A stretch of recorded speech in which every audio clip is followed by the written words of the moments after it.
चेनाब नदी के किनारे एक खूबसूरत जगह है तख्त हज़ारा। यहाँ बहने वाली दरिया की लहरों और बगीचे की खुशबू की वजह से इसके पूर्व का स्वर्ग कहा जाता है। यही राजाओं की धरती है जो मस्ती में यहाँ रहते हैं। इस बस्ती में नौजवान खूबसूरत और बेपरवाह किस्म के हैं।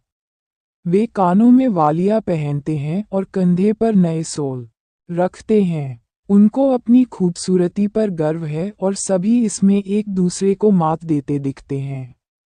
इसी बस्ती का मुखिया था जमींदार मौजू चौधर। वह 8 बेटे और 2 बेटियों का बाप था। वह बहुत धनी और खुशहाल था और कुनबे में सभी उसका सम्मान करते थे। सभी बेटों में वह रांझा को सबसे ज्यादा प्यार करता था। इस कारण राजा के बाकी भाई उससे बहुत जलते थे। बाप के डर से वे रांझा पर सीधे वार नहीं कर पाते थे, लेकिन पीछे ताना मारते थे। इससे राजा के दिल को ऐसे चोट लगती थी जैसे सोए हुए आदमी को अंधेरे में सांप डंक मारता हो। फिर एक अंधेरी रात ऐसी भी आई जब रांझा पर कयामत का कहर बरपा। उस रात उसका बाप मौजू चल बसा। रांझा के भाइयों और भौजाइयों ने उस पर अब खुलेआम बार बार ताना कसना शुरू कर दिया। वे रांझा को कहते, आलसी बैठकर रोटी तोड़ता है और 2 आदमी के बराबर दूध पी जाता है, वो भी मक्खन मार के।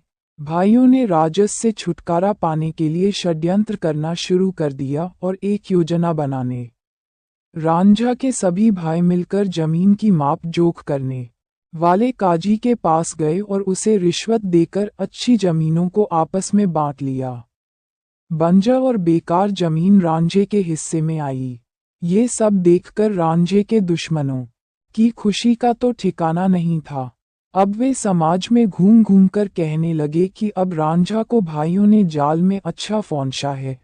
रांझा को भी वो अपमानित करते हुए कहते थे, यह आदमी खेत कैसे जोत सकता है, इसके सर पर बड़े बड़े बाल है लेकिन दिमाग में दही भरा है। ऐसे आदमी से कौन औरत शादी करेगी जो जिंदगी में कभी कुछ नहीं कर सकता। रांझा की बेइज्जती करने में भाई भी पीछे नहीं थे। वे कहते, उसने तो औरतों की तरह चूड़ियां पहन रखी है, दिन भर बांसुरी बजाता रहता है और रात भर गाता रहता है। अगर वह जमीन को लेकर लड़ने आता है तो आने दो, देखते हैं कि क्या कर लेता है।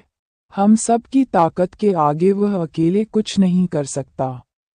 रांझा भारी दिल लिए अपने बैलों को लेकर खेत जोतने चला, लेकिन उसकी आत्मा रो रही थी और धूप की तलखी उसके दुख को और बढ़ा रही थी। खेत जोतते हुए जब थक गया तो वह छाया में जाकर लेट गया और आराम करने लगा।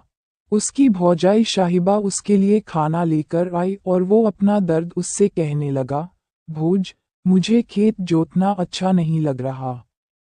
जमीन बहुत कठोर है, मेरे हाथों में फफोले और पैरों में छाले पड़ गए हैं। पिताजी जिंदा थे तो कितने अच्छे दिन थे, जाने वह कहाँ चले गए और यह बुरे दिन मुझे देखने पड़ रहे हैं। साहिबा ताना मारते हुए बोली, वैसे तुम तो बस अपने पिता के ही दुलारे थे। माँ के लिए तुम शर्मसार करने वाले बेटे थे।